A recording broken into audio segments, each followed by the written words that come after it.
ప్రార్థన చేసుకుందాం.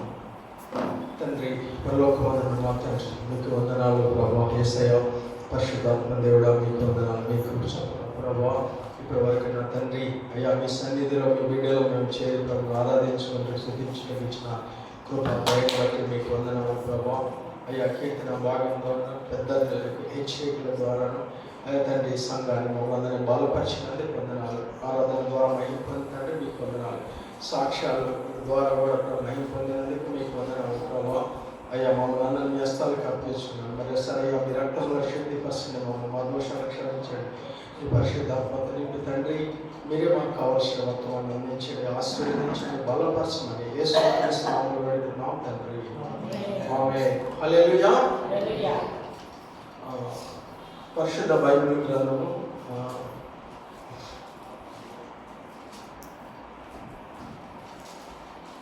ఫిలిప్పీలకు రాసిన పత్రిక 4వ అధ్యాయము 2వ అధ్యాయము 12వ వచనం చదువుతున్నాం.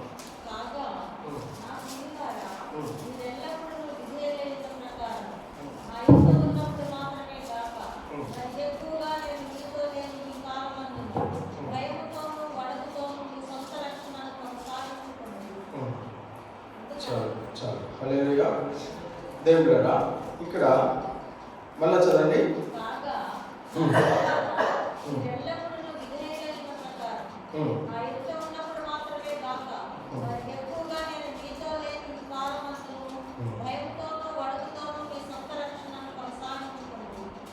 చాలు. హల్లెలూయా.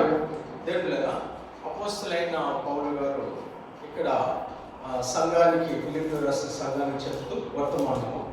అయితే ఇది పరిశుద్ధాత్మ దేవుడు ఆ రోజే కాకుండా ఈ రోజు కూడా సంఘంలో ప్రతి ఒక్కరికి అది అవసరంగా ఉన్నది ఆ విషయం. అప్పుడు ఏదో మనం ఫిలిప్పీయులకు రాసిన సంఘానికి పరిమితం అవుతుంది, ఇప్పుడు మనకి ఇది అవసరం లేదని కాదు. ఈ అపోస్తలుడు పౌలు చెప్పుండొచ్చు, లేకపోతే పేతురు చెప్పుండొచ్చు, లేకపోతే యాకోబు చెప్పుండొచ్చు. మనము చెప్పేటప్పుడు చాలామంది మనం చూస్తూ ఉంటాము, అపోస్తలుడైన పౌలు ఇట్లా అక్కడ అని పౌలు చెప్పాడు, తిమోతి ఎక్కువ చెప్పడం వల్ల ఏమవుతుందంటే అది మనము పౌలు, తిమోతి, లేకపోతే యాకోబు, పేతురు వాళ్ళ సొంత మనసు వాళ్ళు చెప్తే వ్యక్తిగతంగా చెప్పిన విషయాలుగా మనకు ఉంటాయి కనుక. కానీ వాళ్ళు అపోస్తలుడైన పౌలు కూడా ఒక వెజల్లాగా ఉపయోగించబడ్డాడు. కానీ పరిశుద్ధాత్మ దేవుడు రాసిన కార్యాలు అన్ని కాలాలకి అది అనుకూలంగానే అన్వయించబడుతుంది. అన్ని కాలాలకి అవసరం తీర్చేటట్లుగా పరిశుద్ధాత్మ దేవుడు రాయించాడు. అది ఏక ఆ టైంలో దేవుడు అపోస్తలుడైన పౌలుని ఆ సంఘానికి వాడుకున్నాడు. కానీ 2000 సంవత్సరాల తర్వాత కూడా మనకి ఈ సంఘానికి అందరికి ఉపయోగపడేటట్లుగా దేవుడు రాయించాడు. హల్లెలూయా. అయితే అక్కడ మన రక్షణ గురించి రాశాడు. రక్షణ గురించి ఏంటంటే మీరు భయముతోటి, వణుకుతోటి మీ సొంత రక్షణని కాపాడుకోమంటున్నాడు. హల్లెలూయా. దేవుళ్ళరా, ఎందుకు మనము భయముతోటి, వణుకుతోటి మన రక్షణని కాపాడుకోవాలి? భయముతోటి, వణుకుతోటి మన రక్షణని కాపాడుకోవాలంటున్నాడు. ఇక్కడ మనం చూస్తే వాళ్ళ హెబ్రీయులకు రాసిన పత్రిక 2వ అధ్యాయంలో కూడా ఒక మాట ఉంటుంది. హెబ్రీయులకు రాసిన పత్రిక 2వ అధ్యాయము 2-3 వచనాలు చూడండి.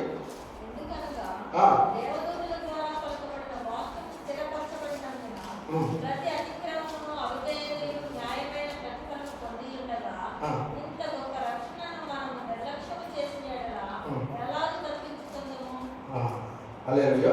ఇంత గొప్ప రక్షణను నిర్లక్ష్యం చేసిన వల్ల ఏ విధంగా మనము దీన్ని తప్పించుకుంటాం? ఏది దేవుని ఉగ్రత నుంచి తప్పించుకుంటాం, దేవుని కోపం నుంచి తప్పించుకుంటాం అన్నాడు. అంటే ఇక్కడ రక్షణని నిర్లక్ష్యం మనం చేయలేము. మనము దాన్ని నిర్లక్ష్యం చేస్తే ఏమవుతుందంటే దేవుళ్ళగా ఖచ్చితంగా మనము ఏ విధంగా తప్పించుకుంటాం? దేవుని ఉగ్రతని పైన 2 వాక్యాలు చూసి ఏంటంటే అవిధేయత వలన, వారి అపరాధం వలన దేవుని నుండి వాళ్ళ యొక్క ఉగ్రత వారి మీదకి వచ్చినట్టుగా చూస్తున్నాం. ఎబ్రీ పత్రిక 3వ అధ్యాయంలో కూడా చివరి చూస్తే మనము రేపు అవిశ్వాసం వల్ల అనేక మంది దేవుని ఉగ్రతకి గురయ్యారని. 4వ అధ్యాయంలో కూడా అనేక మంది అరణ్యంలోనే వారు దేవుని ఉగ్రతకి ఇదయ్యారని, మన కొరింథీయులకు రాసిన పత్రికలో కూడా 10వ అధ్యాయంలో మొదటి పత్రికలో దేవునికి అవిధేయత వలన దే లాస్ట్ దేర్ సాల్వేషన్, అంటే వారి రక్షణని కోల్పోయినట్టుగా మనం చూస్తున్నాం. రక్షణ దేవుడు పిల్లరా, రక్షణ ఇచ్చేసి మనకి దేవుడు స్టాంప్ వేసేసి అనుకోండి, మనం దాన్ని కాపాడుకోవాల్సింది, దాన్ని భద్రం చేసుకోవాల్సింది ఏముండదు. సపోజ్ నీకు ఒక గిఫ్ట్ ఇచ్చాడు అనుకోండి, ఆ గిఫ్ట్ అంటే అట్లనే ఉంటుంది. రక్షణ అనేది దేవుడు పిల్లరా, దాన్ని మన లోకంలో కాపాడుకోవాల్సిన అవసరము కూడా ఉంది. ఆ రక్షణని మనం నిర్లక్ష్యం చేస్తే ఖచ్చితంగా మళ్ళా మనం కృపని కోల్పోయే ఛాన్స్ కూడా ఉంటుంది. రక్షణ కోల్పోతే ఐగుప్తు నుంచి ఇశ్రాయేలు వచ్చారు, దేవుడు వాగ్దాన దేశంలో తీసుకెళ్ళడానికి వచ్చాడు. దేవుడు అబ్రహాంకి వాగ్దానం చేశాడు, 430 సంవత్సరాల తర్వాత నీ సంతానాన్ని నేను నువ్వున్న ఈ స్థలానికి వాగ్దాన దేశంలో తీసుకొస్తానని వాగ్దానం చేశాడు. వాగ్దానం చేసినట్లుగా దేవుడు మోషే ప్రవర్తన పంపించాడు, అద్భుతాలు చేశాడు, ఆశ్చర్యకాలు చేశాడు. చివరికి సముద్రాన్ని 2 పాయలుగా చేర్చి మరి బయటికి తీసుకొచ్చాడు. తర్వాత వారికి ఆకలి ఉంటే ఆకాశం నుంచి మన్నాడు కురిపించాడు. తర్వాత ఒక బండరాయిలో నుంచి కొన్ని లక్షల మందికి కావాల్సిన నేర్పించాడు. ఎంతో దేవుడు చేయవలసింది చేశాడు, కానీ వాళ్ళ రక్షణ పాత్రని కాపాడుకోలేకపోయాడు. రక్షణ రక్షణ కాపాడుకోవడం వల్ల ఏం జరిగిందంటే వారు ఐగుప్తు నుంచి బయటకు రావడం వేస్ట్ అయిపోయింది. ఐగుప్తు నుంచి బయటకు వచ్చి 40 సంవత్సరాల అరణ్యంలో తిరిగి శ్రమను పొంది అన్ని ఇబ్బందులు పడి కూడా అల్టిమేట్లీ దే లాస్ట్, అంటే they last the precious gift. Salvation అంటే ఒక ప్రీషియస్ అండ్ ఒక చాలా విలువైన పాత్ర. అది we cannot afford to miss it or neglect it. ఆ రక్షణ పాత్రని మనము అంటే దాన్ని ఈజీగా మనం తీసుకోలేం, దాన్ని మనం కొంచెం ఇగ్నోర్ చేయలేం. దాన్ని రక్షణ సువార్త అనేది, రక్షణ పాత్ర అనేది దేవుని బిడ్డలారా మనకి ఇచ్చిన రక్షణ పాత్ర అనేది when you are going there is a, అంటే నువ్వు ఎక్కడికి వెళ్తున్నా నీకు దేవుడు చాలా ఇంపార్టెంట్ ఒకటి నీ చేతిలోనే ఉండేది ఒకటి. చాలా విషయం ఏంటంటే నీ నిత్యత్వంలో తీసుకెళ్లేది ఒకటి పాత్ర దేవుడి చేతిలో పెట్టాడు. నీ నిత్య నరకంలోకి వెళ్ళకుండా నిత్య జీవంలోకి వెళ్ళేది, పరలోక రాజ్యంలోకి తీసుకెళ్లేది, దేవుని దగ్గరికి నడిపించేది దేవుడు ఒక పాత్ర నీ దగ్గర పెట్టాడు. ఒక రక్షణ పాత్ర నీ చేతుల్లో ఉంచాడు దేవుడు పిల్లరా. ఆ రక్షణ పాత్రని నువ్వు తీసుకొని ఎంతవరకు ప్రయాణం చేయాలంటే మైల 2 మైళ్ళ, రోజా 2 రోజుల, నెల 2 నెలల, లేకపోతే పెళ్ళైన తర్వాత ఎంత కాలం అనే కదా, అంతము వరకు మన రక్షణ పాత్రని కాపాడుకోవాలి. మత్తయి సువార్త 24వ అధ్యాయము 13వ వచనం ఏముంటుందంటే చదవండి. మత్తయి సువార్త 24వ అధ్యాయము 13వ వచనంలో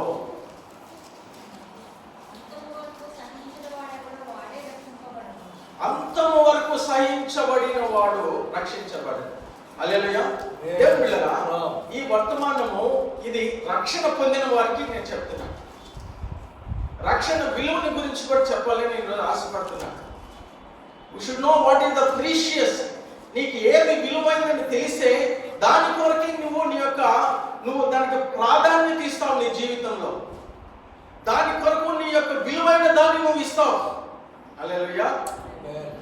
ఇప్పుడు ఒకరు ఏమంటున్నాడు, గలతీయులకు రాసిన పత్రిక, ఒక శరీరం గురించి వారి విత్తనాలు నాటుతూ పోతారంట. some people are sowing for the flesh అని ఉంది. శరీరం కొరకు కొంతమంది విత్తనాలు విత్తేవారు ఉన్నారు. శరీరానుసారముగా మనం పంట విత్తనాలు వేసినప్పుడు ఏమవుతుంది, పంట శరీరానికి కావాల్సిన పంట వస్తుంది. శరీరానికి కావాల్సిన పంట ఏముంది, ఆహారం, తిండి, బట్ట, ఇల్లు, ఈ లోక సంబంధమైనది. శరీరక సంబంధమైన ఐశ్వర్యము లేకపోతే సంతోషం అనేది కాదు, ఈ లోకం జీవించడానికి కాదు. దేవుళ్ళరా, anything over and above your need or desire will become a greed and become a poisonous thing. అంటే మన అవసరతలకి దేవుడికి కావాల్సింది సమస్తాలు ఇచ్చాడు. ప్రతి ఒక్కటి ఇచ్చాడు దేవుని బిడ్డ. అడగక ముందే ఈ లోకంలో జీవించడానికి. దానికి మించిన మనం ఏదైతే వెళ్ళిపోతూ ఉంటామో అక్కడే మన యొక్క దీంట్లో నుంచి దాటిపోతుంటాం దేవుని బిడ్డ. కనుక శరీరానికి మనం పంట వ్యవసాయం చేయొద్దని, లేకపోతే మనం కష్టపడొద్దని, లేకపోతే ఈ లోకంలో ఉద్యోగం చేయొద్దని, లేకపోతే భార్య పిల్లలతో సంతోషంగా ఉండొద్దని, పిల్లలు చదివించవద్దు, లేకపోతే కోచింగ్ చేయొద్దు, మనం ఐఏఎస్లు చదవవద్దు, లేకపోతే మన సాఫ్ట్వేర్ లేకపోతే ఇంజనీరింగ్ చేయొద్దు, లేకపోతే మనము ధనం సంపాదించుకోవద్దు అనే మాట కానే కాదు దేవుని బిడ్డలారా. మనం అక్కడే దాన్ని ఆ లైన్ క్లియర్ మనం కూడా దేవుని బిడ్డలారా. దేవుడు ఏమిటి, నరుడు కష్టపడాలి, చనిపోయే వరకు కష్టపడి సంపాదించాలి దేవుని బిడ్డలారా. ఆయన కుటుంబాన్ని పోషించవలసిన బాధ్యత ఉంది. దేవుడు ఆయనకి ఏది ఇస్తే, ఆయనకు ఉద్యోగం ఇస్తే గవర్నమెంట్ ఇస్తే గవర్నమెంట్, ప్రైవేట్ ఉద్యోగం ఇస్తే ప్రైవేట్ ఉద్యోగము, వ్యవసాయదారుడు అయితే వ్యవసాయదారుడుగా, లేకపోతే రిక్షా తొక్కేవాడైతే రిక్షా తొక్కేవాడుగా అతను కుటుంబాన్ని కష్టపడాలి, కుటుంబాన్ని పోషించాలి. అది దేవుడిచ్చిన బాధ్యత దేవుడు. కానీ శరీర సంబంధముగా విత్తనాలను నాటటము అంటే దేవుడరా ఏం చేస్తున్నారు, కొంతమంది శరీరం కొరకే బ్రతుకుతున్నాం. ఏమి తినుదమా, ఏమి త్రాగుదమా అని మీరు దాని గురించి ఆశపడి ఎక్కువ ఆలోచించవద్దని దేవుడు అంటున్నాడు. మత్తయి సువార్త 6వ అధ్యాయంలో ఏమి తినుదమా, ఏమి త్రాగుదమా అని దాని గురించి మీరు ఎక్కువ ఆశపడదు, అన్యులు దాని గురించి ఆలోచిస్తూ ఉంటాడు. దాని అర్థము మన పనులు చేయొద్దనే, వ్యవసాయం చేయొద్దనే, ఉద్యోగాలు చేయొద్దనే, చదవద్దనే కాదు. ఎక్కడంటే అన్నాడు, ఒకడు ఒక మనిషిని దేవునికి ధనానికి రెండిటికి దాసుడు కాలేనంటున్నాడు. అంటే మన మనస్సు దేని మీద ఉంటుందో దేవుని పిల్లరా, మనం దేని మీద చేస్తామో మన మనస్సు దాని మీద ఉంటుందంట.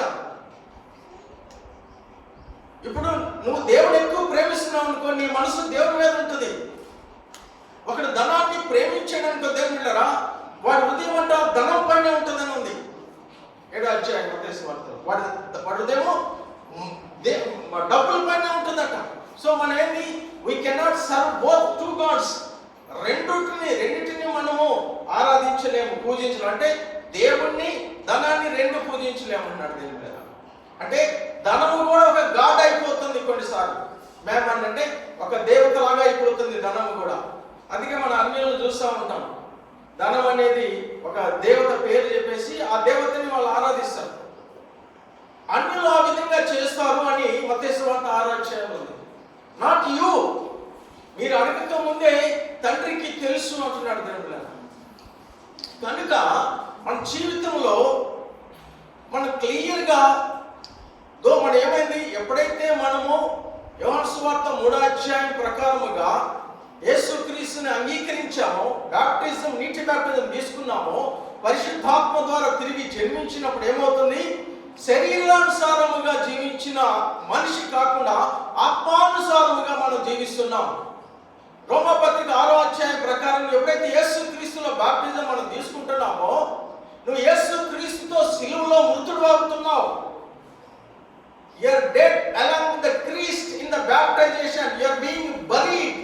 అంటే యేసుక్రీస్తుతో నువ్వు మరణంలో పాలిభాగస్థుడు అవుతున్నావు.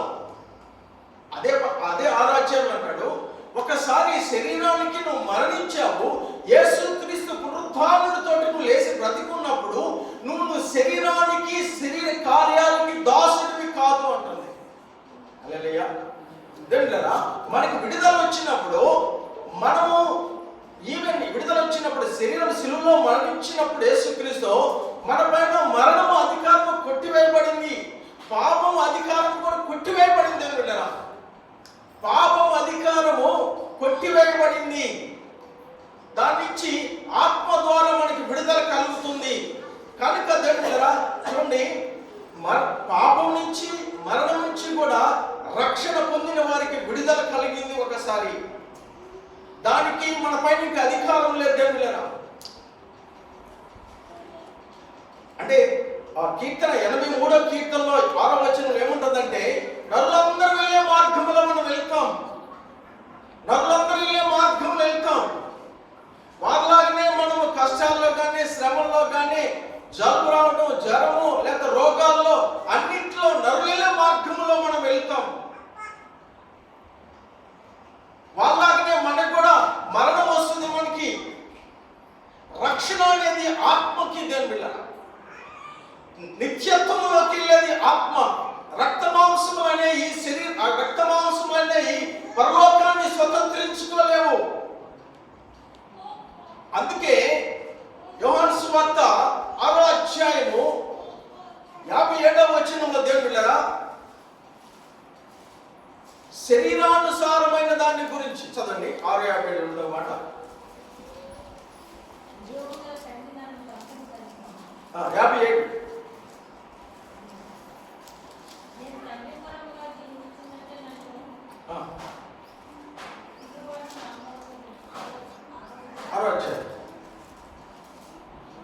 లేదా 67.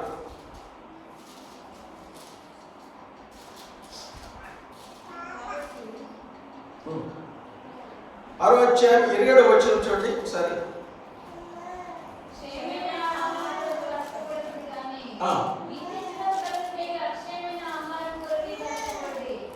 చూడండి, labour not for the meat which perishes. అంటే మనం ఈ శరీరానికి సంబంధం కొరకు ఏం చేసినా కానీ ఒక రోజు ఏమైపోతుంది? పెరిష్ అయిపోతుంది, క్షయమైపోతుంది. దేవుళ్ళరా, మనం ఈ లోకంలో జీవించేటప్పుడు క్షయమైన వాటి కొరకు జీవించాలా, అక్షయమైన వాటి కొరకు జీవించాలనేది దేవుళ్ళరా మనకు ఖచ్చితంగా జ్ఞానం కలిగి ఉండాలి. కొన్ని క్షయమవుతాయి.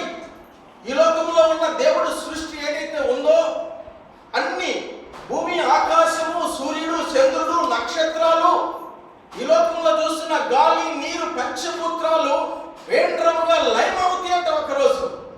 Everything is going to be vanished. భూమి, ఆకాశములు కూడా ఒకరోజు అదృశ్యమవుతుంది అంట దేవుళ్ళరా. భూమి తాగిన వాటిలాగా మత్తులుతూ ఎట్లా ఒక గుడిసె ఏ విధంగా అట్లా ఊగుతూ ఉంటుందో ఒక రోజు దేవుడు ఉగ్రత రోజు ఆ రోజు భూమి ఇట్లా ఊగుతుందంట దేవుళ్ళరా. ఇట్లా ఆకాశం చుట్టవేయబడినట్లుగా చుట్టవేయబడుతుందంట. అంటే ఈ భూమికే శాశ్వతం లేదు, ఆకాశానికి లేదు, సూర్యునికి లేదు, చంద్రుని నక్షత్రానికి లేదు. కనుక దేవుళ్ళరా, ఏది క్షయమైనది, ఏది అక్షయమైనది, ఏది శాశ్వతమైనది, ఏది అశాశ్వతమైనది.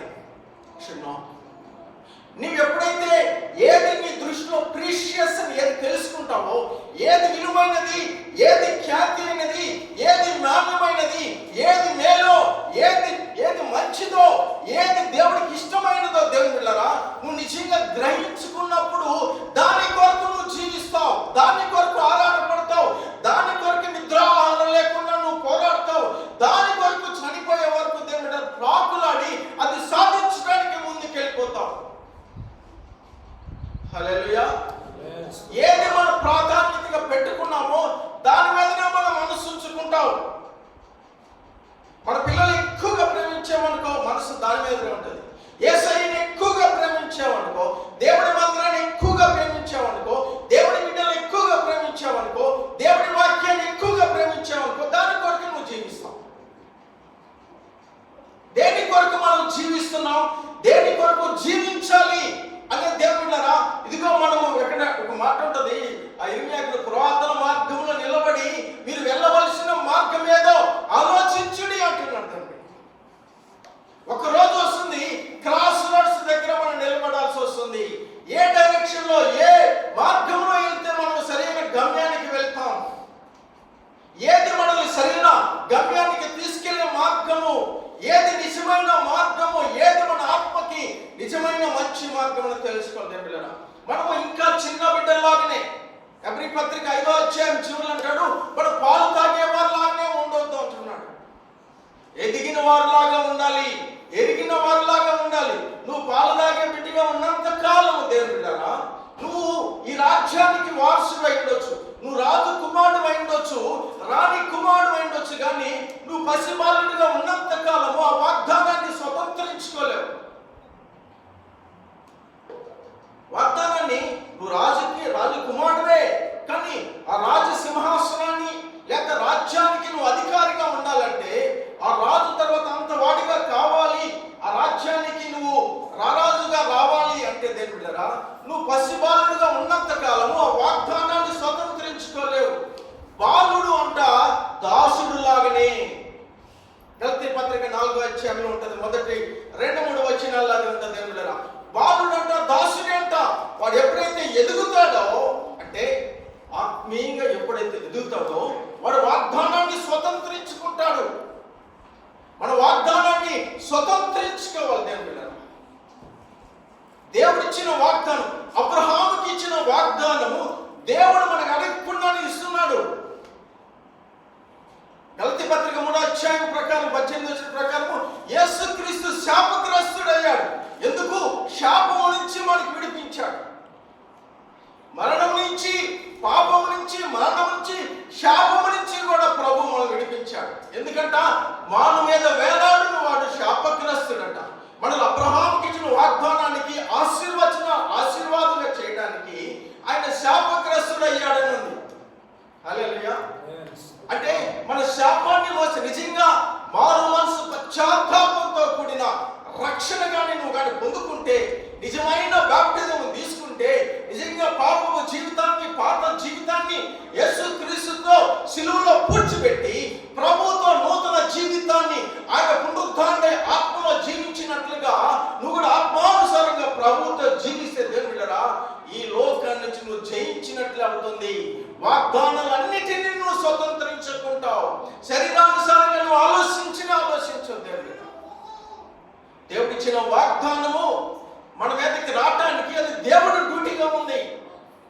అబ్రహాముకి నీ సంతానాన్ని కానాను దేశానికి నడిపిస్తాన వాగ్దానము అబ్రహాముకి దేవుడు చేశాడు. అబ్రహాము చనిపోయిన తర్వాత 400 సంవత్సరాల తర్వాత ఆయన తన దాసుడైన అబ్రహాము చేసిన వాగ్దానం నెరవేర్చుకున్నాడు.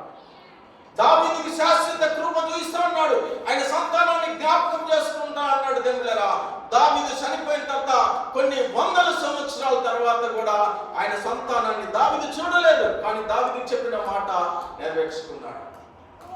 మనకిచ్చిన వాగ్దానాలు ఏదైతే ఉన్నాయో దేవుళ్ళరా, అవి ఆటోమేటిక్గా ఆ వాగ్దానంలోకి నువ్వు వచ్చినట్టే.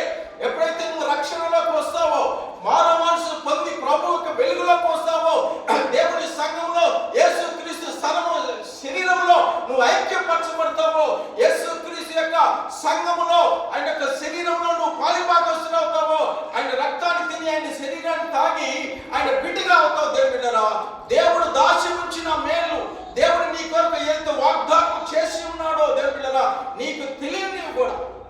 అందుకే ఉంటాడు కొరింథీ పత్రిక 1:2-9 అంటాడు, దేవుడు ప్రేమించే వారికంట ఏ మేలును ఏమి ఆయన దాచి ఉన్నాడో అవంట ఏ చెవికి వినపడవు, ఏ మనసుకి గోచరము కాదు. దేవుడరా ఊహించని మనకి అదే ఇర్మీయా గ్రంథము, అదే కీర్తన గ్రంథం 31:9లో కూడా యెహోవా యందు భయభక్తులు కలిగివారు దేవుడు ప్రేమించే వారికంట దేవుడు అన్యుల మధ్య మేలు చేస్తాడని గొప్పగా చేస్తాడు. ఆయన అన్యాయస్తుడు కాదు. దేవుళ్ళరా, మనకి శ్రమ కలగవచ్చు, బాధ కలగవచ్చు, కొన్ని నష్టాలు కలగవచ్చు, కానీ అంత మాత్రాన దేవుళ్ళరా మనం అంతా పోగొట్టుకున్నాం అనే దాని మీద ఎప్పుడు కాదు. కానీ దేవుని వాగ్దానం, దేవుళ్ళను సంతోషించాలంటే, ఆయన వాగ్దానాన్ని స్వతంత్రించుకోవాలంటే ఆయన బిడ్డగా హృదయపూర్వకానికి ఇష్టమైన బిడ్డగా జీవించాలి. ఆయన వాక్యంలో ఎదగాలి.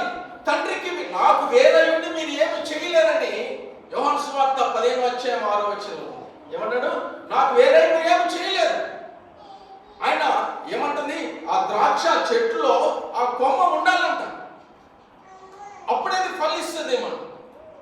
మనం ఫలించలేకపోవడము లేకపోతే గొప్ప కార్యాలు మన జీవితంలో జరగకపోవడం కారణము చాలాసార్లు మనం పరీక్షించుకోవాలి. ఒకవేళ ఆ చెట్టు కొమ్మలో నుంచి ఈ రెమ్మ వేడైపోయిందేమో. ఎందుకు వేరవుతుంది? శరీరానుసారముగా జీవించడం మరణం అనేది. ఆత్మానుసారంగా జీవించినప్పుడంట దేవుని బహుమానము, అది నిత్య జీవము మనకు అనుగ్రహించబడుతుంది. హల్లెలూయా. దేవుళ్ళరా, నువ్వు దేవుని జీవము కొరకు, దేవుని యొక్క వాగ్దానమైన పరలోక రాజ్యం గురించి, నిత్య జీవం గురించి మనం జీవించినప్పుడు దేవుడు నీ చేతిలో పెట్టిన రక్షణ పాత్ర.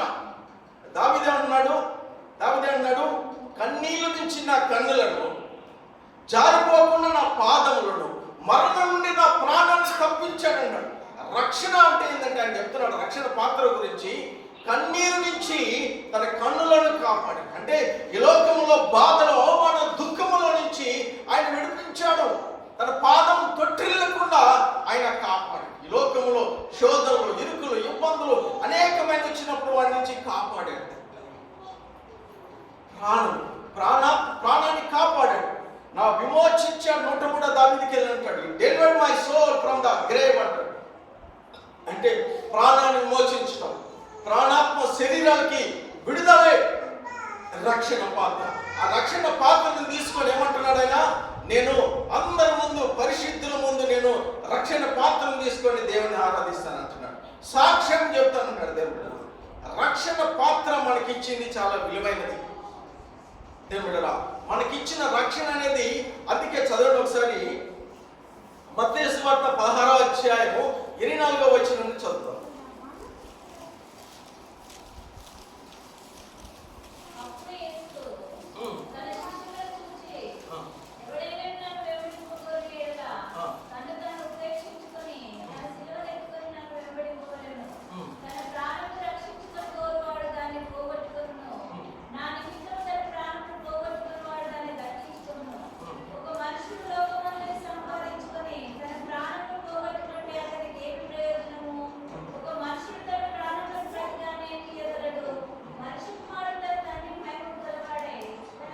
చాలు 26వ వచనం మళ్ళీ వస్తుంది.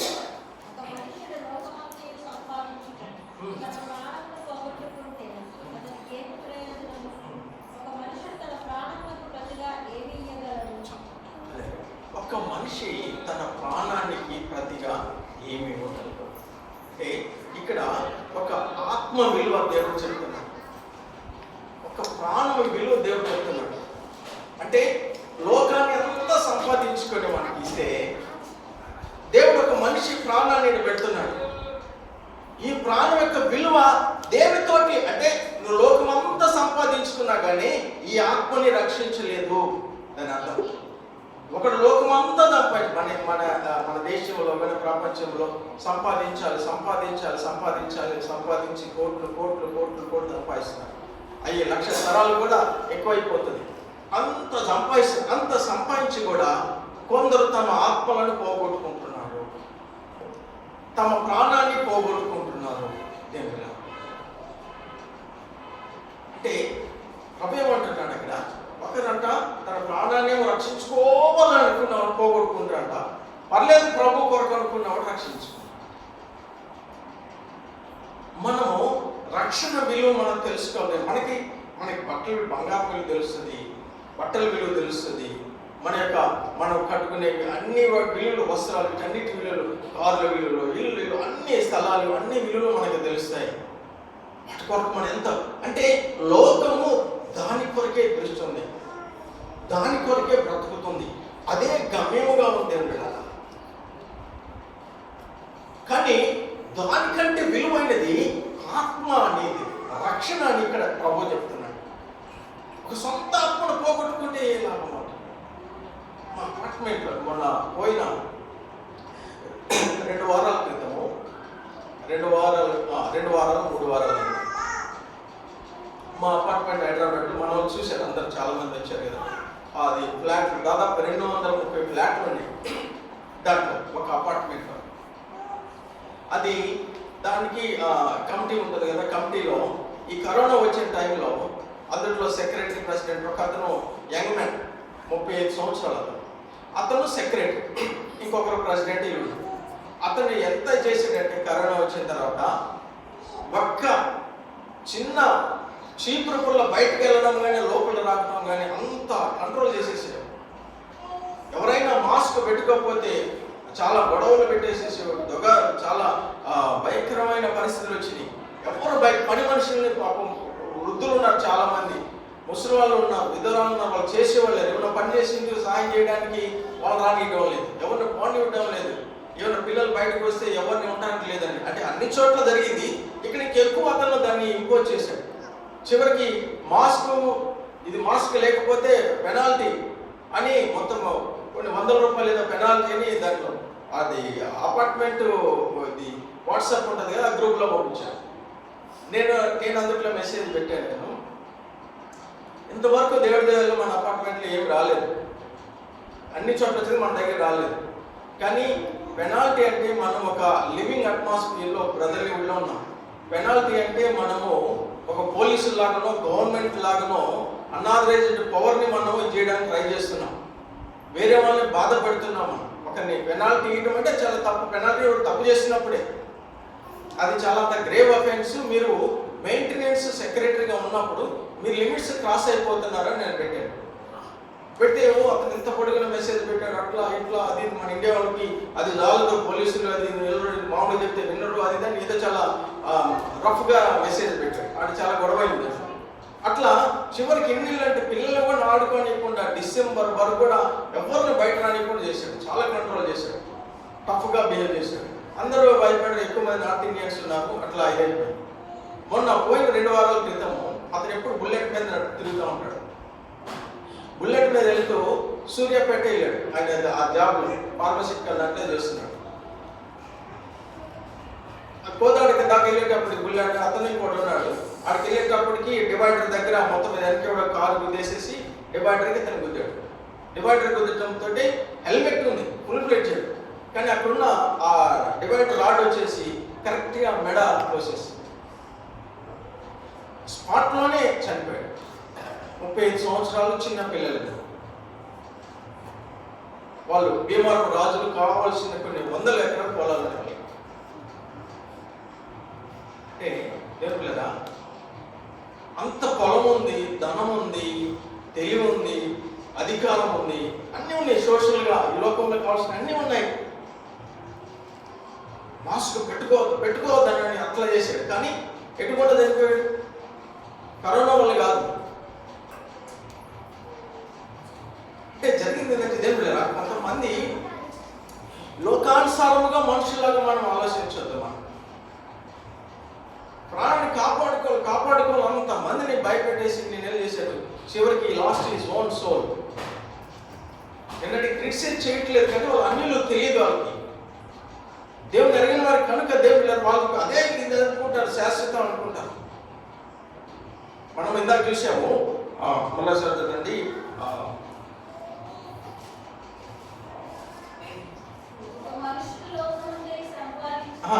దావీదు కీర్తనలో 49వ కీర్తన 7వ వచనం చదవండి.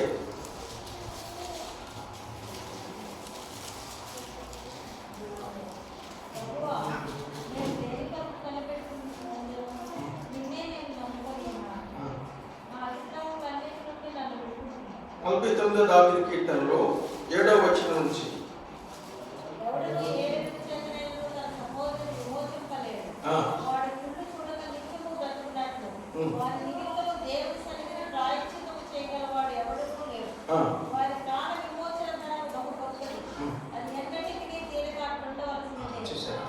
ప్రాణ విమోచన క్రయాన్ని ఉంటారు. అది ఎవరు కట్టలేరంట మూల్యం. అంటే ఒక ప్రాణాన్ని విమోచించడం అంటే ఇక్కడ 15వ వచనంలో అంటాడు ఆయన, పాతాళ బలం నుంచి విడిపించాలి. పాతాళ బలం నుంచి, మరణ బలం నుంచి, పాప బలం నుంచి విడిపించడానికి దేవుడురా ఏ మనుషుల యొక్క ధనము కానీ మనుషుల యొక్క నీతి కూడా చాలదనుంది. మన సొంత నీతితోటి మన ప్రాణాన్ని విమోచించుకోలేము. కొంతమందికి ఏమన్నా అన్యులకి యేసు ప్రభుకు దేవుడి గురించి చెప్తా ఉంటే, అయ్యా మనం పాపం వల్ల దేవుడు మన గురించి చనిపోయాడు, ఆయన మనం పాపంలో ఒప్పుకుంటే దేవుని దగ్గరికి వెళ్తామని అంటే వాళ్ళు ఏమంటారు తెలుసా? మేమే పాపం చేసామయ్యా అంటారు. ఫస్ట్ మేమే పాపం చేసే అంటారు. ఎవరైనా సరే ఒక్కటి దేవుళ్ళరా, పాపాలు నేను ఐఎమ్ సారీ ప్రభుడు పాపని ఒప్పుకున్నవాడు ఎవరు ఒప్పుకుంటాడంటే, పరిశుద్ధాత్మ దేవుడు ఎవరు దర్శిస్తాడో వాడే పాపాన్ని ఒప్పుకుంటాడు. నెంబర్ 1. ఎవరైతే యేసు ప్రభు దేవునిగా అంగీకరిస్తాడో వాడు నిజాయితీగా తగ్గించుకుంటాడు. ఎవరైతే దేవుడు దర్శిస్తాడో, అమ్మో ఈయన దేవుడు అని నిజంగా తెలుసుకుంటాడో వాడే తగ్గించుకుంటాడు. ప్రవక్త అయిన యెషయా ఆయన ఎంతో ప్రవక్త.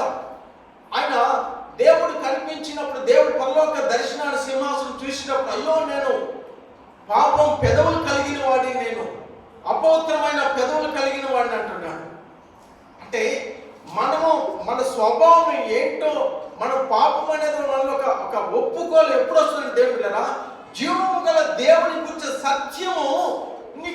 పరిశుద్ధాత్మ దేవుడు బయలుపరిచి నిన్ను ఆయన దేవుని ఆత్మ ద్వారా దర్శించడం వల్ల సత్యాన్ని ఒప్పుకుంటాం. లేకపోతే ఈ లోకంలో చిన్నగా పనులు చేసేవాడు కూడా, ఏం లేనివాడు కూడా పాపాలు ఒప్పుకోమంటే మన మీద ఎగిరి మనల్ని తిట్టి మనల్ని కొట్టే ఛాన్స్ ఉంది. కానీ చూడండి, రక్షణ పొందిన తర్వాత మొన్నటి వరకు ఈ లోకంలో ఎంతో అధికారంగా గర్వంగా జీవించిన వాళ్ళు కూడా యేసు ప్రభువుని నమ్ముకున్నంత సినిమా యాక్టర్ రాజా ఆయన ఎక్కడ సాక్ష్యం చెప్పినా, నేను పాపిని, భయంకరమైన పాపం చేశాను, సినిమా ఫీల్డ్లో నాకు తెలియక చేశాను, భయంకరమైన ఇది చేశాను, ప్రభువు నన్ను రక్షించాడు ఆయన కృతజ్ఞతగా చెప్పగలుగుతున్నాడు. కారణం ఏంటంటే దేవుళ్ళరా, దేవుడు దర్శిస్తే నిజమైన మారు మనసు వస్తుంది. నిజమైన మారు మనసు వచ్చినప్పుడే నిజమైన రక్షణ వస్తుంది. ఆ రక్షణ విలువ నీకు తెలుస్తుంది. ఆ రక్షణ నువ్వు కాపాడుకోసం నువ్వు జీవిస్తావు. శరీరం ఏదైనా దేవుడురా దానికి ప్రాముఖ్యత ఇస్తాం, దాని కొరకే ప్రయాసపడతాం, దాని కొరకే మనం భయపడతాం. ఆ రక్షణ గురించి మన దేవుడురా రక్షణ విలువ నీకు ఎప్పుడు తెలుస్తుందంటే, రక్షింపబడకపోతే ఏమవుతుందంటే ప్రాణము, ఆత్మ నరకములోకి వెళ్ళిపోతుంది. ఈ లోకంలో ఘనతలు ఎన్నున్నా కానీ వాడు పశు ప్రాణుడిగా చనిపోతాడు. యెషయా గ్రంథం 14వ అధ్యాయం 9వ వచనంలో ఏముందంటే, వాడు ఎప్పుడైతే చనిపోతే లెబనాన్ అంత అందంగా ఉండి, అంత చెట్టులాగా అందంగా ఉన్నప్పుడు కూడా వాడు పడిపోయినప్పుడు అంటే కింద పాతాళంలోకి వెళ్ళిపోయి, పాతాళంలో ప్రేతలు అంట నువ్వు కూడా మాలాంటి వాడు అయ్యేవాడు అంటారు. ఇక్కడ ఏముంది, అక్కడ వాడి పైన మరణం అంట కాపరిలాగా వీలు పట్టేస్తుంది. ఎంత బాధ! మరణము కాపరి అంట. దేవుడు మనకి కాపరి అయితే మనకి సమృద్ధిని ఇస్తాడు, మనల్ని దుష్టు నుంచి కాపాడుతాడు, మనకి మన సేద తీరుస్తాడు ఆయన. కానీ కొంతమందికి ఏంటంటే మరణమే కాపరి అయిపోతుంది, పాపమే వారి పైన కాపరిగా ఏలుబడి చేస్తుంది, వారి పాపానికి దాసులుగా ఉంటున్నారు. దేవుళ్ళరా అంటున్నాడు అక్కడ యేసు ప్రభు చెప్పినప్పుడు, ఒక ధనవంతుడు చనిపోయాడు, పేదవాడైన లాజరు చనిపోయాడు. ధనవంతుడేమో ఎక్కడున్నాడు? పాతాళంలో ఉన్నాడు. పేదవాడైన దరిద్రుడైన లాజరసు దేవుని నమ్ముకున్నవాడు ఎక్కడున్నాడు? అబ్రహాము కుడి పార్శ్వాన ఉన్నాడు. ఆయన తన కుడి పక్కన రొమ్మును ఆడుకొని నిలబడ్డాడంట. దేవుళ్ళను వాళ్ళిద్దరి మధ్యన ఎంత దూరం ఉంది? ధనికుడు చనిపోయి పాతాళంలోకి వెళ్ళిపోతే, పేదవాడు రక్షణ దేవుని యెహోవాయందు భయభక్తులుగా చనిపోయినప్పుడు అతను ఎక్కడున్నాడు? అబ్రహాము పక్కన ఉన్నాడు. ఎక్కడున్నాడు? విశ్రాంతి స్థలంలో ఉన్నాడు ఆయన. ఎబ్రీ పత్రిక 4వ అధ్యాయంలో విశ్రాంతి స్థలంలో రక్షణ పొందిన ఆత్మలు వెళ్తున్నాడు చూస్తున్నాం. విశ్రాంతి పొందిన అక్కడ ఏంటి? దేవుని సన్నిధి ఉంది. దేవుడు 7వ దినం విశ్రాంతి తీసుకున్నాడు. ఆ విశ్రాంతిలోకి మనము దేవుని రాజ్యానికి తీర్పు దినం వరకు ఆ విశ్రాంతిలోకి మనం వెళ్తున్నాం. అంటే ఈ రక్షణ పొంది చనిపోయిన వారి ఆత్మలు ఎక్కడికి వెళ్ళిపోతున్నాయి అంటే దేవుళ్ళరా దేవుడు విశ్రాంతిలోకి వెళ్తుంది. చదవండి ఒకసారి. 4వ ఎబ్రీ పత్రిక 4వ అధ్యాయం ఉంటుంది.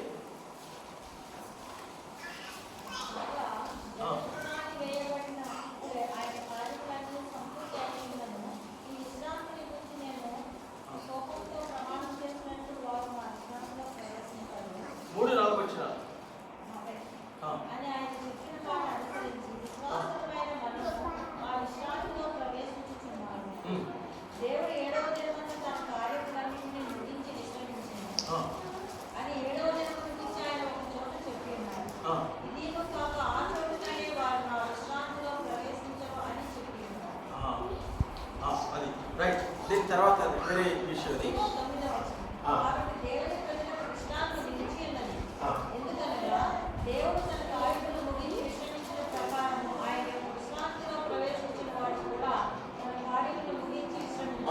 మనం కూడా విశ్రాంతిలోకి విశ్రాంతి తీసుకోం. విశ్రాంతిలోకి అంటే ఇందాక మన అన్నయ్య చెప్పాడు కదా అన్నమాట, ఒక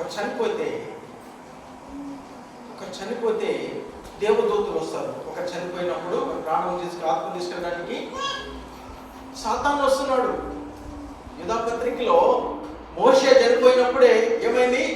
మోషే చనిపోయినప్పుడంట దేవుడి దూతలు వచ్చారు తీసుకెళ్ళడానికి. దేవుడి దూతలు వచ్చారు. ఇంకో పక్క సాతానుడు వచ్చాడు. మధ్య చాలా ఫైటింగ్ అవుతుంది, చాలా యుద్ధం జరుగుతుంది. మోషే నరహంతకుడు, మోషే దూషించాడు, నువ్వు మోషేని వాగ్దాన దేశంలోకి తీసుకెళ్ళట్లేదు అంటున్నాడు. అయితే మైకేల్ ప్రధాన దూత దేవునిని గద్దించింది కాకండి.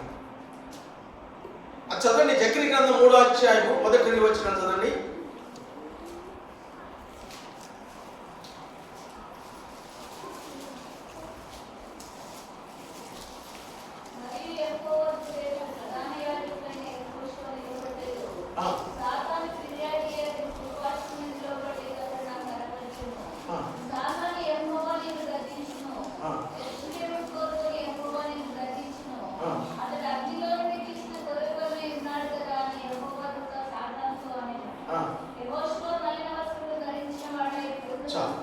ఎట్లా యెహోషువ మలిన వస్త్రాలతో ఉన్నాడు, కానీ దేవుడు ఏమన్నాడు? అగ్నిలోంచి తీసిన కొలిమిలాగా ఉన్నాడు జెరుబ్బాబెలు. ఆ యెహోషువ యాజకుడు. హల్లెలూయా. దేవుళ్ళరా, దేవుడు మనల్ని ఎట్లా చేస్తాడ? మనల్ని కొలిమిలోంచి తీసిన ఒక రవ్వలాగా చేస్తున్నాడు మనల్ని దేవుడు. హల్లెలూయా. శరీరము మలిన వస్త్రాలుగా ఉంటుంది. మనకి శరీరాన్ని మంచిగా శుద్ధి చేసుకోవాలి. ఎప్పుడు మన ఆత్మని అపవిత్రపరిచేది శరీరమే దేవుళ్ళరా. ఇది క్షయమయ్యేది.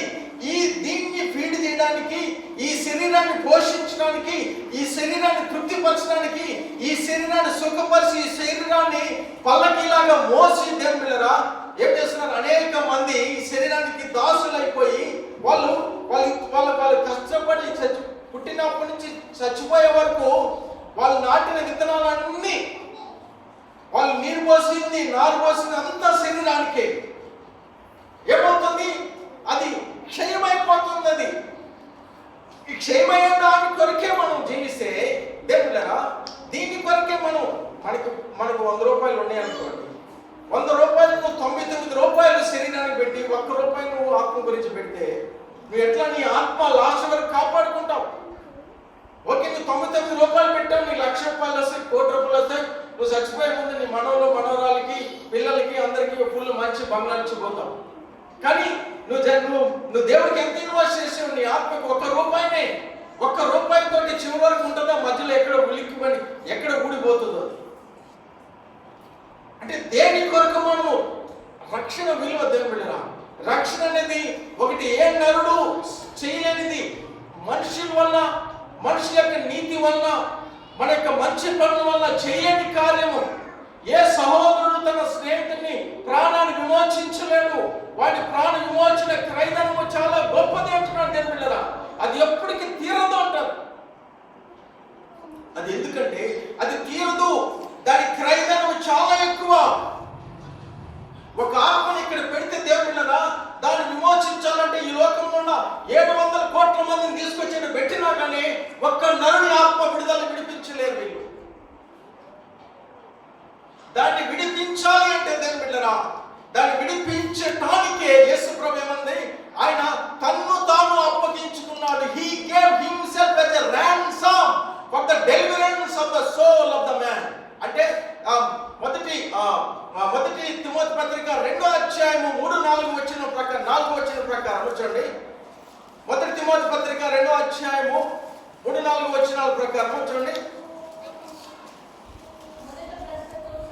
మొదటి తిమోతి పత్రిక 2వ అధ్యాయము 3-4 వచనం.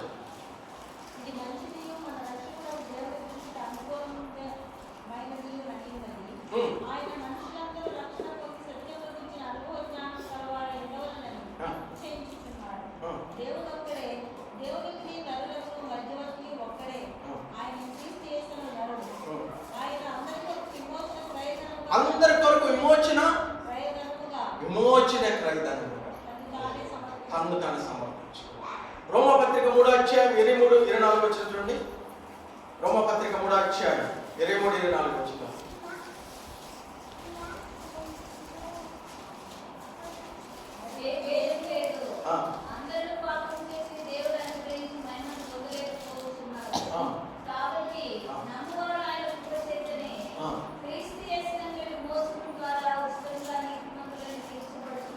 క్రీస్తు ఇంకా చదువు. పూర్వం చేయబడిన పాపములను దేవుడు తన ఓర్పులను ఉపేక్షించినందున ఆయన తన 27-28 వచ్చిన కాబట్టి అక్షింతలను ఎక్కడ కొట్టివేయబడెను.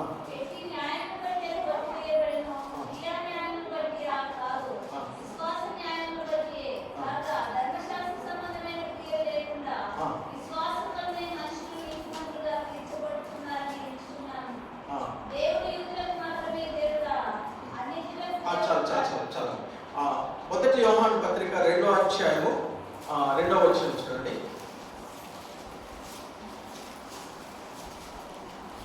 మొదటి యోహాను ఆయన మన పాపములకు శాంతికరమైన వాడు. ఆ. మన పాపములకు మాత్రమే కాదు, సర్వలోకములకు శాంతికరమైన వాడు. చూసారా, మన పాపములకే కాదు సర్వలోకానికి పాపాల కంటే ఆయన ప్రాయశ్చిత్తార్థంగా ఉన్నాడు దేవుళ్ళరా. ఆయన ర్యాన్సమ్ అంటే టోటల్ మన విమోచన క్రయధనము ప్రభు శిలువలో చెల్లించాడు. ఒక ఆత్మకి విడుదల క్రయధనము మూల్యము కేవలం దేవుని పిల్లరా యేసు క్రీస్తే క్రయధనము చెల్లించాడు. ఎవరు చెల్లించలేదు. ఎందుకంటే ఈ ఆత్మకి పాతాళం నుంచి విడిపించడము ఎవరి చేతగా, మరణం నుంచి విడిపించడం, పాపం నుంచి విడిపించడము ఎవరికి చేత కాదు. ఎందుకంటే పాపం వచ్చే జీతము మరణము. ఒక మనిషి పాపం నుంచి దానికి మూల్యం ఎవరు చెల్లించలేదు.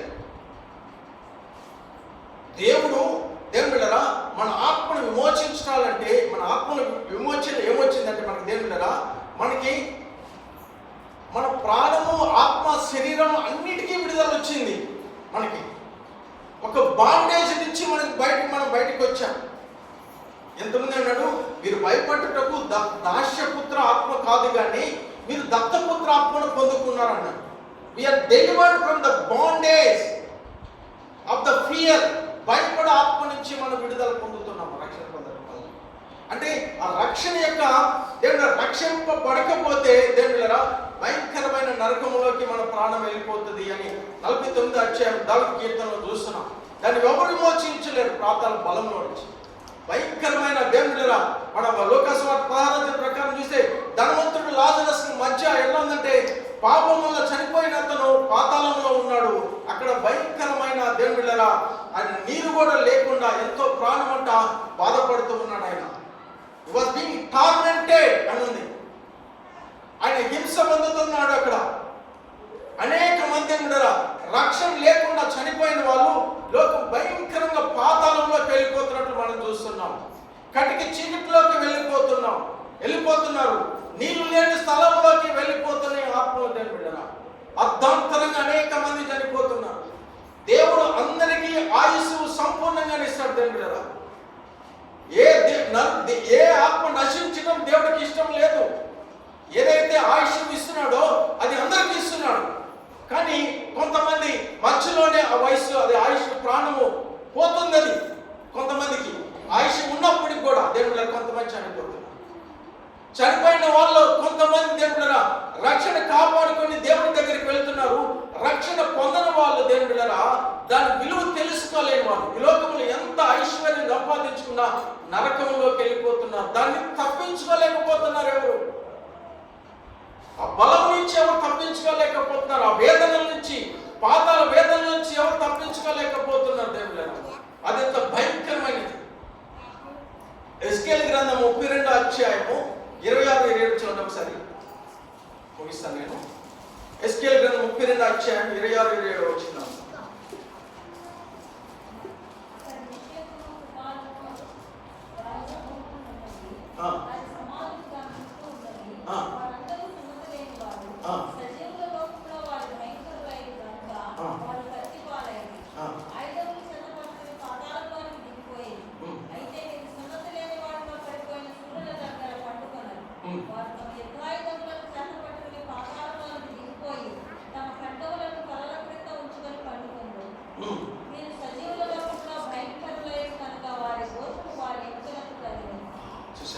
చూడండి దేవుడా ఈ మన ఆత్మకి విలువ తెలియాలంటే, రక్షణ యొక్క విలువ తెలవాలంటే మనకి దేవుడా రక్షణ పొందకుండా చనిపోయిన వాళ్ళు కొంతమంది పాతాల్లోనే దిగిపోతున్నారు. ఈ లోకంలో వారు ఏం చేశారంటే ఎట్లున్నారంట, భయంకరమైన చేశారంట వాళ్ళు. ఏం చేశారు ఈ లోకంలో? చదవండి. వారి సున్నతి లేని వారై ఇరియాలో వచ్చిన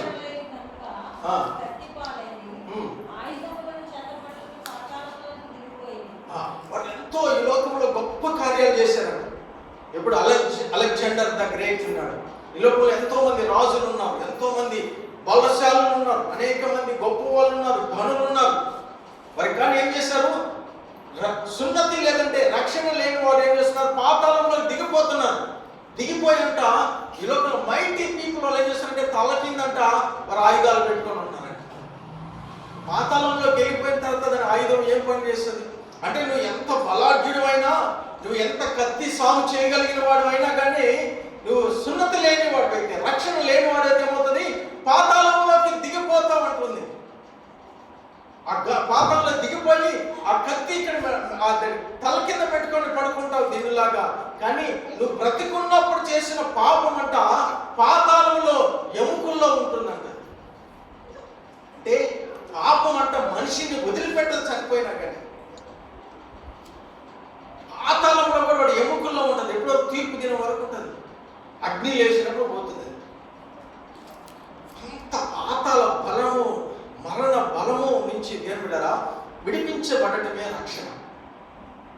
ఒక ఆత్మకి ఆ పాతాళ బలము, మరణ బలము, రోగాల బలము, దెయ్యాల బలము, భయంకరమైన లోక దుష్టత్వం బలం నుంచి విడిపించబడటమే రక్షణ.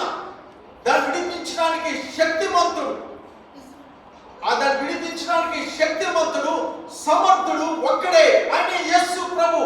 అందుకని శరీరధారిగా ఈ లోకంలోకి వచ్చి దేవదూతల శరీరాన్ని ధరించుకోలేదు కానీ అందరి కొరకు మరణం రుచి చూడటానికి శరీరాన్ని ధరించుకున్నాడు. ఆయన మరణించినప్పుడే దేవుడిరా మనకి విడుదల వస్తుంది. ఆయన మరణం ద్వారానే మన పైన ఏలుబడి చేస్తున్న మరణ బలము గలవాన్ని నాశనం చేశాడు ఆయన. అంటే మనకి విడుదల కలగాలి, మరణ బలము గలవాన్ని నాశనం చేసి విడుదల చేయాలి మనకి. హల్లెలూయా. ఇంకొక విషయం తెలుసా? మన ఆత్మకి రక్షణ విలువ ఎంతంటే, మనం విడిపించడానికి ఆయన మనకు రక్షణ రావడానికి, మన మరణాన్ని తప్పించడానికి ఏమైందంటే, ఎబ్రీ పత్రిక 9వ అధ్యాయం ఉన్నట్టే ఒక నిబంధన చేశాడు అనుకోండి. నిబంధన చేసి మనకి ఒక వీలు రాసి పెట్టాడు అనుకోండి. ఒక వీలు రాశాడు, ఇదిగో నా కొడుకులను వీళ్ళకి వీలు రాశాడు అనుకో, నేను బతుకున్నంత కాలము ఆ వీళ్ళంట వీళ్ళకి చెందదంట స్వాస్థం. అది రాసిన వాడు చనిపోతే తప్పితే అది వాళ్ళకి దొరకదండి. అందుకే దేవుడారా ధర్మశాస్త్రాన్ని రాసిన వాడే చనిపోయాడు. చూడండి, అది ఆ వాక్యం ఉన్నది ఎబ్రీ పత్రిక ఎన్నో వచ్చినమ్మా చదవండి. 9:10.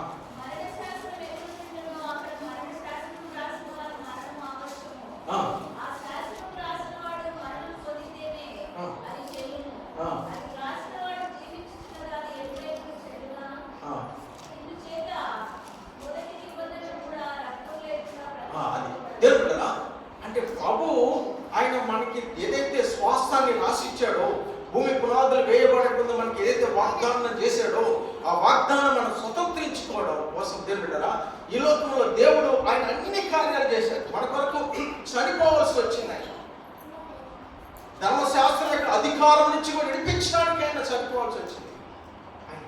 దాని నుంచి మనకి విడుదల ఇవ్వడానికి దేవుడరా యేసు ప్రభు సంపూర్ణంగా సమర్పించుకున్నాడు. సో ఆయన సంపూర్ణంగా తను బలిగా అర్పించుకున్నాడు, అర్పణగా అర్పించుకున్నాడు. కనుక దేవుడరా మన ఆత్మకి విడుదల వచ్చింది. మనం పొందిన రక్షణ యొక్క విలువ ఎంత అంటే దేవుడరా ఏ నరుడు చెల్లించలేనిది విలువ. యేసు క్రీస్తు ఆయన మరణము ద్వారా ఆయన మనకి చెల్లించాడు, మూల్యధనం చెల్లించి మన ఆత్మను విడిపించాడు. విడిపించబడిన మనం దేవుడరా ఇంకా మనం శరీరానికి రుణగ్రస్తులు కాకూడదు. శరీరం పైన ఏలుబడి చేసే కార్యాలకి మనం దాసులు కాకూడదు. రోమపత్రిక 6వ అధ్యాయం. శరీరానుసారంగా మనం జీవించకూడదు. అప్పుడే నువ్వు నీ యొక్క దేవుడి రక్షణను కాపాడుకోగలుగుతావు. దేవుడు నీకు ఇచ్చిన రక్షణని జాగ్రత్త దేవుడి రాజ్యానికి వెళ్ళగలుగుతావు. శరీరానికి మనం దాసులం అయితే దేవుడు శరీరం మీద ఏలుబడి ఏమి ఏలుబడి చేస్తాయి? శరీరం మీద ఏలుబడి చేసేదానికి మనం దాసులం అయితే దేవుడరా ఒక 1 వీక్లో కాదు, ఒక వారం రోజుల్లో కాదు, కొన్ని గంటల్లోనే కూడా మనం ఆత్మని కోల్పోయే ఛాన్స్ ఉంటుంది. చాలా కష్టం దేవుని బిడ్డ. నేను చెప్తున్నాను, మన రక్షణ మన పాత్రని కాపాడుకోవడము. అపవాది ఏం చేస్తాడంటే మన కాడ విలువైన వాటిని దొంగిలించడానికి ట్రై చేస్తాడు. అంటే విలువైన అంటే ఏదైతే నిత్యత్వంలోకి వెళ్ళిపోతాయో వాటిని దొంగిలించడానికి ట్రై చేస్తాడు. దొంగతనం చేయడానికి వస్తాడు. ఏమి దొంగతనం చేస్తాడు? ఏమిటారా, మనకాడ ఇల్లు పోయినాయి, ఆస్తి పోయింది, కార్లు పోయినాయి, బంగ్లాలు పోయినాయి, డబ్బులు పోయినాయి, బ్యాంక్ డబ్బులు పోయినాయి, అన్నీ పోయినాయి. పోయినందువల్ల మనకేమో నష్టం అవుతుంది. వాడు దొంగిలించాడు, అన్యాయంగా మన పొలాన్ని తీసేసుకున్నాడు, అన్యాయంగా మనకి ఇచ్చిన డబ్బులు దోసేసుకున్నాడు, అన్యాయంగా చేశాడు, అన్యాయంగా మనకు మోసం చేశాడు, మన స్థలాన్ని వేరే వాడికి కబ్జా చేశాడు. వాడు ఏం చేస్తున్నా మనం ఏమన్నా లూజ్ అవుతున్నామా? వాడు నిజంగా వాడు బెనిఫిట్ అవుతున్నాడా? అది ఆలోచించాలి. మనం ఈ లోకంలో చాలా విలువైన వాటిని అంటే బాధపడే అవసరమే, కానీ వాటిని పోగొట్టుకునే దేవుని బిడ్డ వాడు ఒకవేళ దోసుకున్నాడు అనుకోండి, వాటిని దోసుకున్నంత మాత్రాన మన ఆత్మకి ఏమి హాని కాదు, మన రక్షణకి ఏమి కాదు, మన నిత్యత్వంలోకి వెళ్ళిపోతాం. కానీ దాని మీద ఉండదు. సాతాను ఏం చేశాడంటే దానిని ఎరజూయించి, లోకాన్ని ఎరజూయించి, లోకాశల్ని ఎరజూయించి, లోకంలో ఉన్న ఐశ్వర్యాన్ని, లోకం యొక్క ఆశీర్వాదాన్ని, లోక సంబంధమైన వాటిని చూయించి దేవుడారా దానిపైన శరీర సంబంధమైన దానిపైన మనసు మనం ఏర్పాటు చేసి ఆత్మ సంబంధమైన విలువైన మన రక్షణను దొంగిలిస్తున్నాడు. హల్లెలూయా. ఇప్పుడు జరుగుతుంది అదే దేవుని బిడ్డలారా, జరుగుతుంది. క్రైస్తవులు ఎక్కడైతే దేవుని బిడ్డలారా శరీర సంబంధమైన బోధ, శరీర సంబంధమైన మనసు ఉంటుందో శరీరం కోసం జీవిస్తున్నారు. సాతానుడు దేవుని బిడ్డలారా ఆయన ఏం చేస్తాడంటే యేసు ప్రభుని అన్నాడు, నువ్వు నాకు నమస్కారం చేస్తే లోకంలో ఉన్న సమస్తాన్ని నేను నీకు ఇస్తాను, ఇది నా చేతిలో ఉన్నది అన్నాడు. అంటే లోకం సంబంధించిన అన్ని అతను ఇవ్వగలుగుతాడు, రక్షణ ఇవ్వలేడు దేవుని బిడ్డలారా. లోకంలో అన్ని మనకి ఇచ్చి ఆత్మ సంబంధమైన వాటిని దొంగిలిస్తున్నాడు. కనుక ఆ విషయంలో మనము ఆత్మ విషయంలో జాగ్రత్తగా ఉండాలి, చివరి వరకు భద్రంగా కాపాడుకోవాలి, మన మనసు దాని మీద గురి పెట్టుకోవాలి. చిన్న విషయంలో మనం కలత చెందకూడదు దేవుని బిడ్డలారా. రక్షణని జాగ్రత్తగా ఆ పాత్రని పట్టుకొని మనం వెళ్తూ ఉంటాం. ఒక రాజు అంట ఆ ఊర్లో అక్కడ ఒక పెద్ద పోటీ పెట్టాడు. ఏం పోటీ పెట్టాడంటే అక్కడ పెద్ద ఆడిటోరియంకి వచ్చేసి ఆడిటోరియంలో దేవుని బిడ్డలారా ఒక పాల బిందె నెత్తి మీద పెట్టేసి దాన్ని ఒక రౌండ్ కొట్టేసి తీసుకొచ్చి నా దగ్గరికి ఇస్తే నీకు ఒక అర్ధరాజ్యం ఇస్తానన్నాడు. ఒక్క చుక్క కూడా కింద పడిపోకూడదని. అయితే అరే ఇదేమో చిన్న ఇదే పెట్టేసాడు, ఇదేమో నీది సులభమే కదని చాలా మంది బయలుదేరారు. ఎందుకంటే దేవుడు అక్కడ రాజ్యంలో ఆ రాజ్యాలు ఇస్తానన్నాడు ఆయన. అనేటప్పుడు చాలా మంది బయలుదేరి బిందె తీసుకొని వెళ్తున్నారు, నిండా పాలున్నాయి, కానీ కొంచెం దూరం వెళ్తూనే తొలగిపోతున్నాయి, మధ్యలో వెళ్ళిపోతున్నాయి, ఎవరు పోలేకపోతున్నారు. అయితే ఇంకొక అతను పాత్ర తీసుకున్నాడు, దాని నిండా వచ్చినాయి. చివరికి ఆ గ్రౌండ్ మొత్తం తిరిగి రాజు దగ్గరికి వెళ్ళి ఒక్క చుక్క కూడా పడలేదు. ఆయన అడిగాడు, ఇంతమంది చేయలేకపోయారు, నువ్వు చేసావు, నువ్వు వస్తుంటే నువ్వు మొదలుపెట్టిన కానించి ప్రతి చోట జనాలు అరుస్తున్నారు, ఎగతాలు చేస్తున్నారు, ఉమ్మేస్తున్నారు, తిడుతున్నారు, నిన్ను ఎంతో అవమానం చేస్తున్నారు, ఈడేంద్ర ఎట్లా చేస్తున్నాడు, ఓ పెద్ద అదే నేను ఎట్లా ఎగతాలు చేస్తున్నాడు, అయినా నువ్వు ఎట్లా పట్టించుకోమని ఎట్లా చేసావు నువ్వు అని అన్నాడు. అంటే అన్నట వాళ్ళు ఎవరేం తిట్టారు నాకు వినపడలేదు, నా మనసు అంతా నేను నా పాల బిందె మీద ఉంది, తర్వాత ఆ రాజు దగ్గరికి వెళ్ళేదానిపైన గురిందన్న. హల్లెలూయా. అంటే మన మనసు దేనిపైన కేంద్రీకరించాలంటే దేవుని విషయాల పైన పెట్టాలి, రక్షణ పైన పెట్టాలి, దేవుని వాక్యం పైన పెట్టాలి, ఆరాధన పైన పెట్టాలి, ఎప్పుడు ప్రార్థన మన మనసు దానిపైన ఉన్నప్పుడు దేవుళ్ళరా మనం ఆటోమేటిక్గా మనము దేవుని విషయంలో భద్రంగా ఉంటాం, మన రక్షణ జాగ్రత్తగా ఉంటుంది, మనకు కావాల్సిన అన్ని దేవుడు అనుగ్రహిస్తాం. హల్లెలూయా. దేవుడు బహుగా దీవించును గాక. ఆమేన్. చిన్న ప్రార్థన చేసుకుందాం. దేవుళ్ళరా చిన్న ప్రార్థన చేసుకుందాం. మనసులో ఒకటి అనుకుందాం. దేవుడు రక్షణ యొక్క విలువ మనకి చెప్తున్నాడు. రక్షణని నీ పాత్రని జాగ్రత్తగా కాపాడుకోమన్నాడు. ఇంత గొప్ప రక్షణని నువ్వు నిర్లక్ష్యం చేస్తే దేవుడు తప్పించుకోలేమంటున్నాడు. దేవుళ్ళరా అనేక మంది రక్షణ కాపాడుకోలేకపోయారు. ఎందుకంటే అపవాది యొక్క ఉరులో పడిపోయి